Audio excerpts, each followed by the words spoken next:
আমরা এই প্ল্যাটফর্ম থেকে ঘোষণা দিতে চাই যে ওই এফডিসির প্রশাসনিক খবর আমরা নিয়ন্ত্রণে নেব।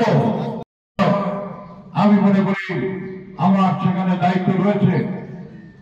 বাংলাদেশ চলচ্চিত্র উন্নয়ন কর্পোরেশন দীর্ঘদিন যাবৎ ফ্যাসিস্টের কারণে উন্নয়নের পরিবর্তে ব্যক্তিগত স্বার্থে ব্যবহৃত হয়েছে। আমি হুঁশিয়ার করে বলে দিতে চাই যে ফ্যাসিস্টের দোষকে যে কারণেই এই এফডিসিতে ব্যবস্থাপনা পরিচালক করে নিয়ে আসা হোক না কেন, সে একটা নাক টিপলে দুধ বেরোয়েছে, সে নাকি মানে পরিচালনা করেছে, সে নাকি অঙ্গন শিল্পী। আমি তো তাকে দেখিনি, জানিও না। আমরা যারা চলচ্চিত্রে দীর্ঘ 60 বছর ধরে রয়েছি, কখনো পর্দায় এমন কোন কর্মকাণ্ড করতে দেখিনি, না তাকে অভিনয় করতে দেখেছি, না কোন রকমের সেই পরিচালনার ক্ষেত্রে দেখেছি, না প্রযোজনার ক্ষেত্রে দেখেছি। কোনখানে আমরা সেইভাবে তাকে বিচরণ করতে দেখিনি। একটা অপরিচিত চরিত্র, একটা অপ্রয়োজনীয় চরিত্র। আপনি তাকে চলচ্চিত্রের অভিভাবক হিসেবে কোন সাহসে তাকে এখানে পাঠিয়েছেন?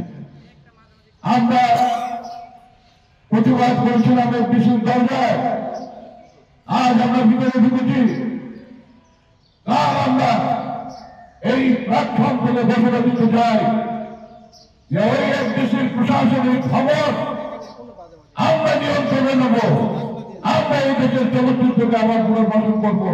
এদেশের তরুণ সম্প্রদায়, যেখানে ঢাকা বিশ্ববিদ্যালয়ে এখন চলচ্চিত্র এবং মিডিয়া পড়ানো হচ্ছে, জাহাঙ্গীরনগর বিশ্ববিদ্যালয়ের মিডিয়া এবং চলচ্চিত্র পড়ানো হচ্ছে, বিভিন্ন ইউনিভার্সিটিতে এখন যখন এই বিষয়টা গুরুত্ব সহকারে পড়ানো হচ্ছে, তাহলে তারা শিখবে কোথায়?